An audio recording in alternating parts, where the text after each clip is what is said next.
angels waging war in the unseen realm. Global events fulfilling biblical prophecy. Eternal life. What lies beyond mortality? From analyzing the paranormal from a biblical worldview to the discussion of cutting-edge science and technology. Conspiracy. Discovery. Special investigative reports. Unafraid to explore the challenging issues facing humanity. Welcome to another edition of Skywatch TV. Special Investigative Report.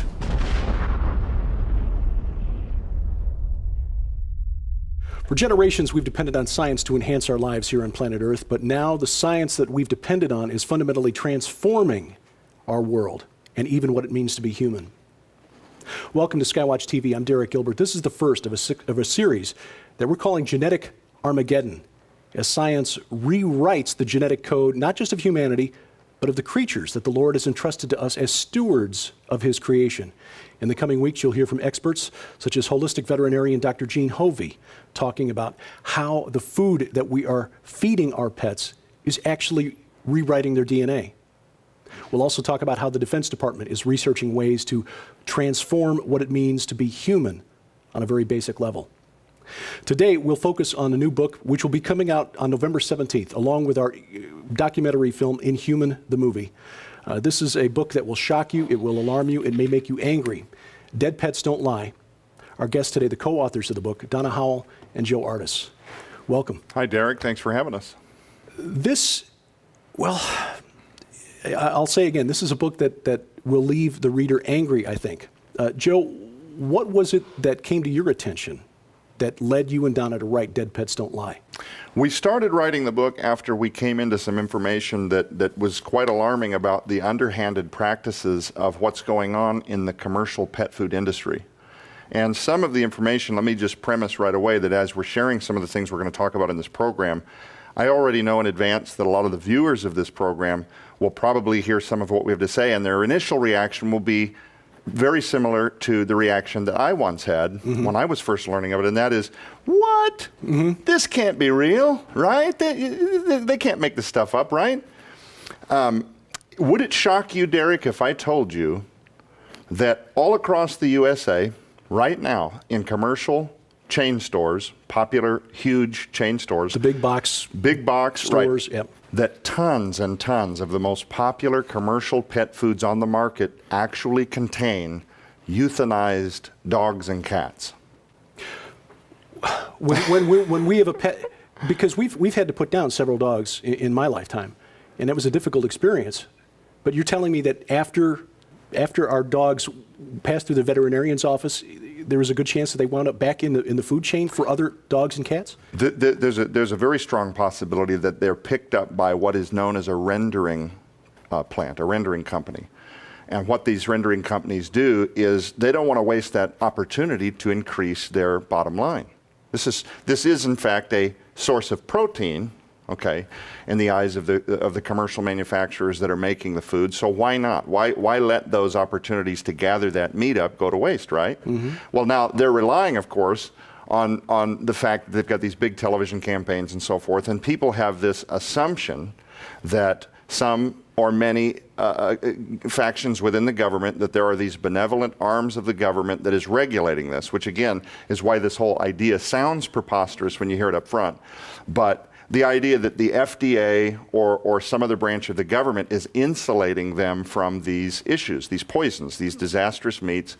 And of course, many people don't know this, but the chemical pentobarbital that's used when you euthanize a cat or a dog remains in the meat through the rendering process. It survives the rendering process. It survives the rendering process. That's right. And I've got something. We during our investigation, the investigation that Donna Howell and I did over the last couple of years, as we were compiling the information for the book Dead Pets Don't Lie, we were able to retrieve documents from the FDA directly.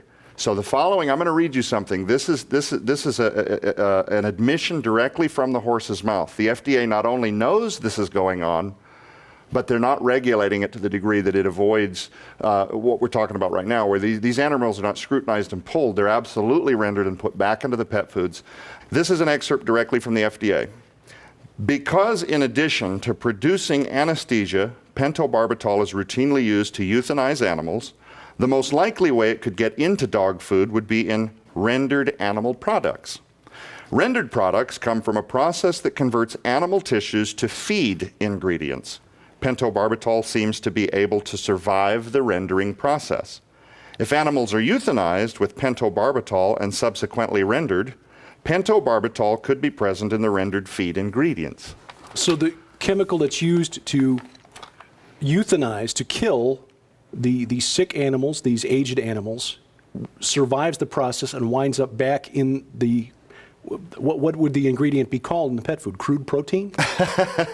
We call it poisonous meat. Yeah, but yes, it absolutely survives the rendering process, and that's what I'm getting at. The FDA already knows this is happening. So when pets are euthanized at some of these shelters and vet clinics, they are then picked up by people that gather meat throughout the city. Some of this can be roadkill. Some of this, take for example, people that are raising cattle. Okay, let's say you have 1,000 cows on a cattle farm. Mm-hmm. Well, again, we don't want to waste these opportunities, right, to gather meat. Well, after all, this can be rendered and put into the protein powder that ultimately makes it into a ton of these commercial pet foods. So cattles that are diseased. The first time I ever heard the phrase food animal, okay, food animal, that's the term we're using for a lot of the animals that make it into the rendering process and then passed along into these commercial pet foods. What is a food animal? A food animal, according to the FDA, is any meat source within an animal that is not fit for human consumption. So this includes animals with cancer, visible tumors. I mean, some of this stuff is so gross, I really don't want to talk about it on television and people change the channel, but, but you know, cattle that are found dead or already dying. Chickens with protrusions that have huge tumors coming off the side of their body where they are so large because of the illness that they're inflicted by, they can't even walk. I've seen video of these chickens where they're just hobbling across the ground.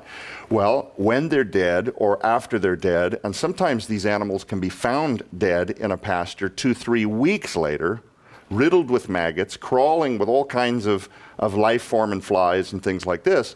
Those are picked up by people that take all of this, the euthanized pets, the unfit for human consumption animals that are coming from farms and various places.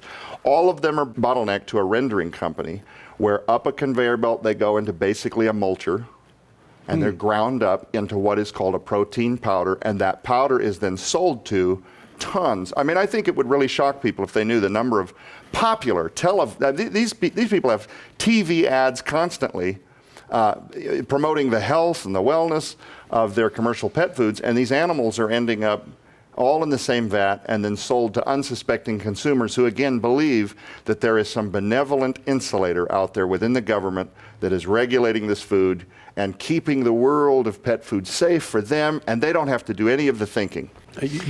Go ahead. It sounds like what he is saying is so sensational that it can't hardly be believed. Yes.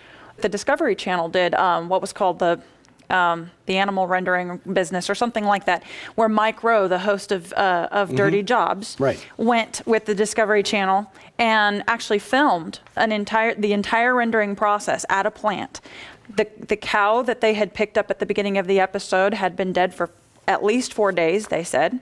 It was, like Joe said, covered in maggots. By the time this clearly diseased meat had been taken, they discussed how it was going from point A to point Z, which is the protein powder that's carried from the plant to wherever it goes. And they admitted in that episode that it is being sold to the highest bidder. They don't care where it goes and what it's used for. But the one thing that Joe didn't mention that I think is also crucial to the rendering process is the denaturing that happens. Close to the end, it's not just the heat process that goes in. And by the way, the rendering process, the pentobarbital does survive it, as well as a lot of other nasty chemicals that are in this big vat of the raw, they call it. But one of the things that they have to do is sanitize it or denature it from some of the other things that could cause immediate harm or death or whatever. And in that, they're adding other chemicals to the process, which would never be allowed in human foods, but what it does for the pet is it makes it so that the person feeding Fido every single day has no idea these denaturing chemicals, a glorified version of bleach, if you will, just to make it simple for the viewers, is actually doing a lot more damage over time, as well as second-generation euthanasia, pentobarbital in food over time. And understand the denaturing process changes the shape of the protein in the protein powder, which means that the bodies of our pets don't treat these proteins coming through the same way they would if they were, say, eating a fresh ground beef, for example, or a fresh fish. The protein, after it's been heated and treated, the protein shape changes, which is critical because how the body responds to protein depends on the shape. But also, Derek, because pounds equals dollars. There is no, and again, I realize this is hard for people to accept, but during the rendering process, when these people are creating protein sources and stuff, and by the way, that's when you pick up a bag of commercial pet food and you flip it over and it says meat byproduct. That's what that means. They don't want to identify a specific meat source like chicken or beef.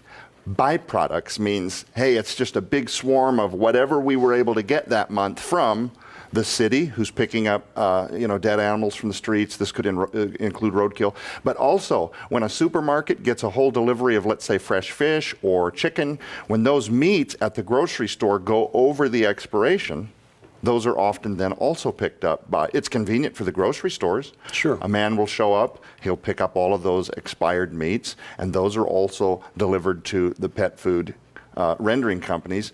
And when they're all coming up the conveyor belt before they get mulched, they're not opened. They're not removing the plastic. They're not taking the meat off styrofoam tray. Styrofoam that tray. all gets ground up into the steak. The sticker. The ink on the sticker. Any supermarket rejects. Any supermarket rejects. And everything tied to it. And again, the euthanized pets, the roadkill, a lot of these cats and dogs are still wearing their flea collars. They don't remove the ID tags. And Derek, you know that in a recent interview that we did here at Skywatch TV, Dr. Hovey said that euthanized pets, chemicals like pentobarbital, might be the least of people's worries. This is disturbing, but this is information that we need. As Christians, you may be wondering why we're focusing on pets. Check Genesis chapter 2. The Lord made us stewards of his creation. To take dominion of the earth means to protect it, guard it, and shepherd it with care. That's why we're focusing on this, and we'll talk more with the authors of Dead Pets Don't Lie as Skywatch TV continues right after this. Coming exclusively from Skywatch TV for a very limited time starting November 17th, 2015. When you purchase the new documentary film Inhuman and the companion book Dead Pets Don't Lie from Skywatch TV, you'll receive the largest giveaway in Skywatch TV history. An unprecedented $300 in free books, audio sets, and DVDs to add to your library or to give away as gifts during this holiday season. Included in this limited time giveaway are never-before offered free audio sets. Over 30 hours of the most sought-after interviews in history with global experts combined on a special 2-disc volume set discussing the unfolding genetic Armageddon now underway and what you need to know to survive the future. Featuring Something Transhumanism This Way Comes, The Coming Replacement Humans, The Days of Noah, The Coming Zombie Apocalypse, Conspiracy Theory, Psychotronic Warfare. Also, for a very limited time, in addition to the never-before offered free best-selling audio sets, if you order before this special offer expires, you'll also receive the multi-part Skywatch TV special investigative report on Inhuman the documentary and Dead Pets Don't Lie, the award-winning book Forbidden Gates, Pandemonium's Engine, the best-selling DVD by dog behavior expert Joe Artis, The Natural Dog Training Method. The breakthrough book for pet enthusiasts everywhere, Do Our Pets Go to Heaven? 2 additional mystery books with a $40 value. And if you're one of the first 3,000 customers to place your order during this limited time offer, you will also receive, absolutely free, the groundbreaking WorldNet daily film, The Last Pope, featuring Tom Horn. Place your order beginning November 17th, 2015. Altogether, the never-before offered free 6 full audio series on a 2-disc volume set plus the 5 free books and 2 additional DVDs total an astounding $300 giveaway to add to your library or to give away as gifts during this holiday season. So it's urgent that beginning November 17th, 2015, you order the new documentary film Inhuman and the companion book Dead Pets Don't Lie for only $39.95 to also receive the largest giveaway in Skywatch TV history. But please understand this offer will end without notification and is on a first-come, first-served basis starting November 17th. So be sure to visit skywatchtv.com to follow the countdown to the greatest giveaway in Skywatch TV history. Order the new documentary film Inhuman and the companion book Dead Pets Don't Lie for only $39.95 to also receive the largest giveaway in Skywatch TV history.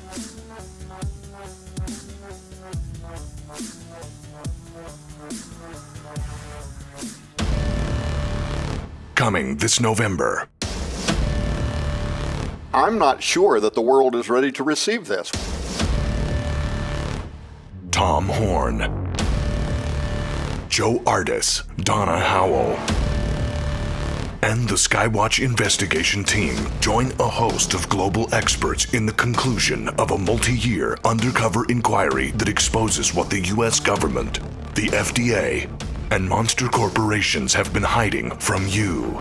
We're talking about everything from the food that we eat to animals and pet animals to ultimately humans. Literally, what we have been doing with genetically modified crops, what we have and are doing with transgenically made animals, we fully intend to do with the human race.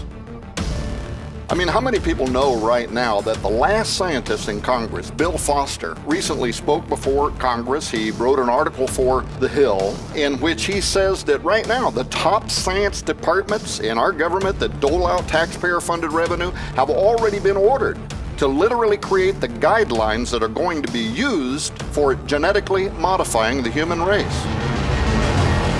I think 90% of Americans would be shocked if they learned that their cats and dogs were eating these diseased meats and euthanized pets. Euthanized pets. During our investigation, we were able to verify that if your pet Fluffy had been euthanized at one of these vet clinics or one of these shelters, it would be recycled into food byproducts, toothpaste, cosmetics, deodorant.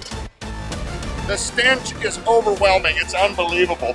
Coming in November, an unprecedented, official and imposing undercover report that exposes what government agencies and greedy corporations are hiding about a genetic menace that is slowly, quietly, secretly killing and transforming all of creation. They have made a Faustian deal with the devil. I'm talking about our government. They have sold out the best interest of Americans to greedy monster corporations that are in their back pockets. Coming this November exclusively from Skywatch TV. Dead Pets Don't Lie. Inhuman the documentary. Survive the future.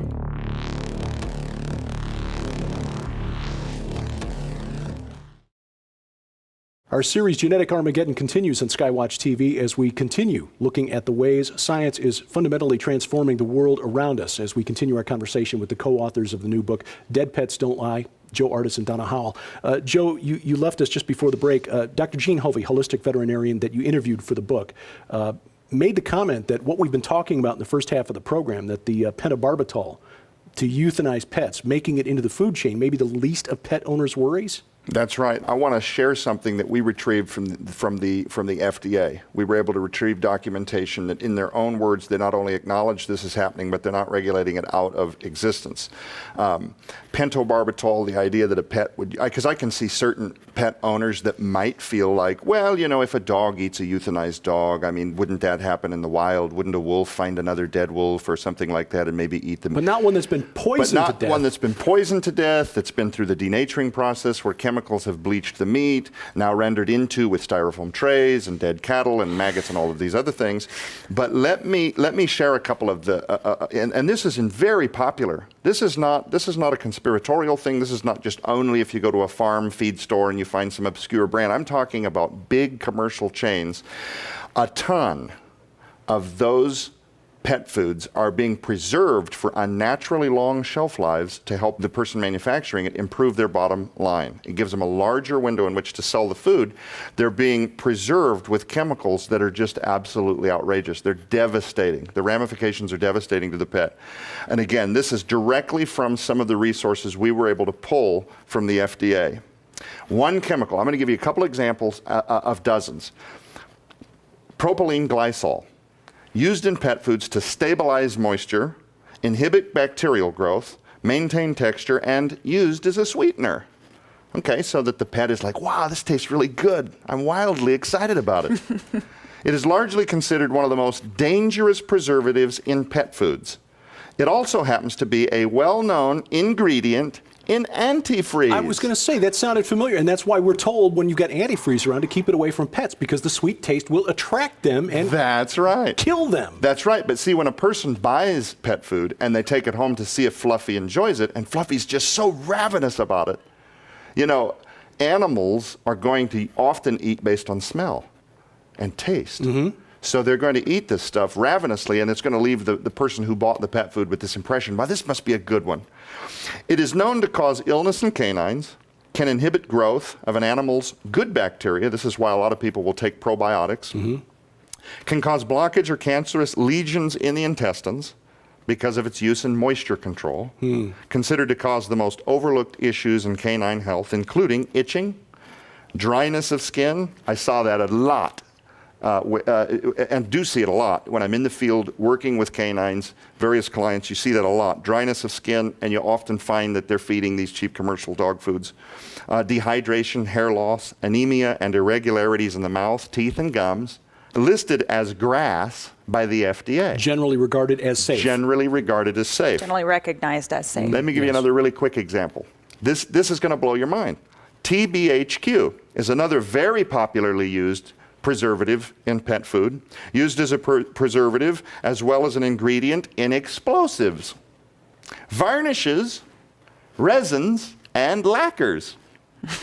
And I don't mean to sound condescending, I really don't. It's just that I almost, as I'm reading this material directly from the FDA, I mean, it leaves me with this impression that, is there no limit? Is there seriously no limit to what they will allow to be used in commercial pet foods? Contains petroleum-derived butane, links to precancerous stomach tumors in labs, can cause damage to your DNA, considered safe by the FDA for use in pet food. Yeah, and as we talked, we found out from Dr. Hovey that a recent study showing that dogs have expressed more genes that allow them to process carbohydrates, enzymes that allow them to process carbohydrates. It's not necessarily dogs were created to eat corn-based kibble. It's because we've been feeding them corn-based kibble. We're changing their DNA to adapt to the food that we've been given. That's right. Yeah. Donna, speaking of how long this can go on and how much is allowed, there's a chapter in the book called the Pass the Buck Regulation Game. What do you mean by that? There's kind of a game of finger pointing that goes on in the pet food industry.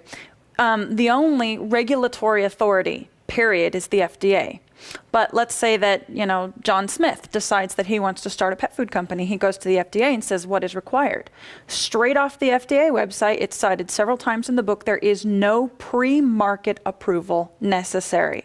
Absolutely no pre-market approval required by the FDA. Really? You can see it on their website. So John Smith says, well, if I don't need anything from the FDA, what are they at least suggesting I follow? The FDA points a finger at both the PFI, the Pet Food Institute, and AFCO. So John Smith goes to these two different websites and says, okay, what is required of me? What do I got to do? The first thing that both AFCO and PFI say at the top of their website is we don't have any regulatory authority. We exist to create really, really high standard suggestion laws. We suggest that you follow these. We really hope you do, because if you follow all of these little laws and policies and regulations as far as, the high standards of pet food, this is going to be your healthiest food. Mm-hmm. So John Smith says, okay, thank you, AFCO, for your suggestion, but if it's not regulated, I'm not going to follow that because I'm John Smith and I'm going to cut corners. Mm-hmm. So forget you, AFCO. What does PFI say? Same exact thing as AFCO. But all the while, FDA is saying, you really need to be following these guys over here. So it's just a finger-pointing game. It continues to go round and around and around. Finally, John Smith says, look, I don't have to follow what AFCO says. I don't have to follow what PFI says. The FDA says that there is not a pre-market approval standard. So there really is no regulation prior to the market, and it isn't until a pet gets hurt that somebody would have to step in and regulate. As in the case some years ago where ingredients coming from China contained melamine and dogs began to die. Yep. With just a couple of minutes left, what do people do? How do we educate ourselves so that we aren't feeding our pets poison? Yes, thank you for asking that, Derek. I want to make it very clear to the people watching this program that Dead Pets Don't Lie was a very serious multi-year investigation, but it's not just a book with tons and tons and tons, and it's not only limited to all of this terrible news. We knew when we took on this writing project that people would want to know, what can we do? We're not fatalist about this. There are things that a person can absolutely do to dramatically reduce the number of poisons and things, if not completely eliminate the poisons and the toxins that their pet is being exposed to. And if I may, let me just share just a few, and we're just going to skim the surface with this very broad stroke, but for somebody watching the program that wants to know where they can start immediately today. Number one, when you look at a pet food bag, flip it over, look at the label, and make sure that it doesn't say anywhere byproducts. Or meat and bone meal. Meat and bone meal. Avoid those like the plague. If you see poultry byproduct, meat byproduct of any kind, avoid that bag completely. Try to steer away from pet foods that use primary ingredients like corn and various grain types. The other thing you can do is go on the web. Type in the name of the brand you're considering and look for recalls associated with that brand. You'll often find that a lot of popular commercial foods have been pulled off the markets for various salmonella outbreaks and things like this where they've been pulled back in. There are good brands out there that do not have recalls associated with it. When you're doing research, talk to a smaller boutique-style pet store. Go into a place where you're going to get more of a mom and pop shop. I have found that you get more educated type information as opposed to the big commercial type pet stores. And finally, look for bags that on the label read the ingredient sources that have been used, read like prairie raised or free range chicken and beef. And typically wild caught fish. That typically means that they're free range, that they're eating things that are native to what they should be eating. Cattle eating grass, chicken eating seed, and not being fed things like cattle, being fed things like genetically modified corn and then being turned around and rendered into pet food. It's startling, it's stunning, and frankly, it's infuriating that this is allowed to go on. Dead Pets Don't Lie, an important new book from Donna Howell and Joe Artis, be released on November 17th, and along with Inhuman, the next and final phase of man is here, documentary film from Skywatch TV. Part of our series on genetic Armageddon. Science can be used for good things, but it can also be used to fundamentally transform God's creation. We thank you for watching. As we keep watch, I'm Derek Gilbert, and this is Skywatch TV.